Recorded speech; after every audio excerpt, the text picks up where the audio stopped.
I'm Tanya Dessa, passion igniter and leadership coach, and welcome to the Leadership Lounge, where we explore and experiment with ideas and actions to help you be seen and heard in the workplace. Today's topic on the table is return on assets. It's a term you've heard a lot in the business world, isn't it? We're constantly calculating our investments and how they are generating earnings for us. But how often do we take the time to think about return on assets of an individual?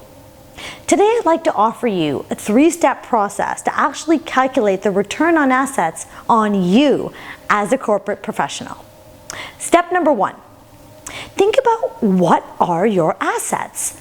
What are your core strengths and talents? What is the unique value that only you offer to your team, your department, clients, and the world?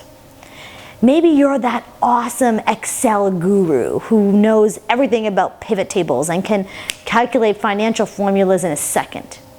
Maybe you're the one who brings creative ideas to team meetings and who's able to really spark an outstanding brainstorming session. Think about what your core assets and talents are and document them. Step number 2. Analyze how these assets are actually creating returns. I want you to think about how you've leveraged these core assets in the last 6 months, and think about the impact they've had on people and projects. This is where the fun part, really turns up. You get to brainstorm about how your assets are creating value for others. Step number 3 is to take this a level deeper. Really put this all into a formula. So the return on assets formula is return on assets equals your net impact and influence, which we calculated in step number 2, over your core talent and strengths, which we calculated in step number 1. Now, what do you notice about this? Is there a way that you can kick up your talents and strengths to achieve even more impact, to really amplify your impact and results that you're having in the workplace?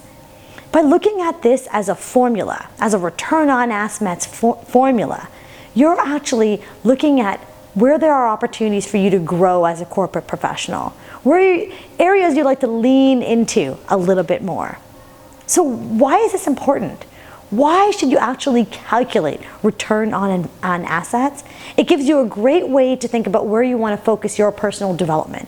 For example, before your next performance review, if you were to calculate this, where's an area you'd want to get more training in? You'd want to turn up the volume a little bit, maybe take on a little bit more responsibility because you know the impact it can have on your team and client and project outcomes.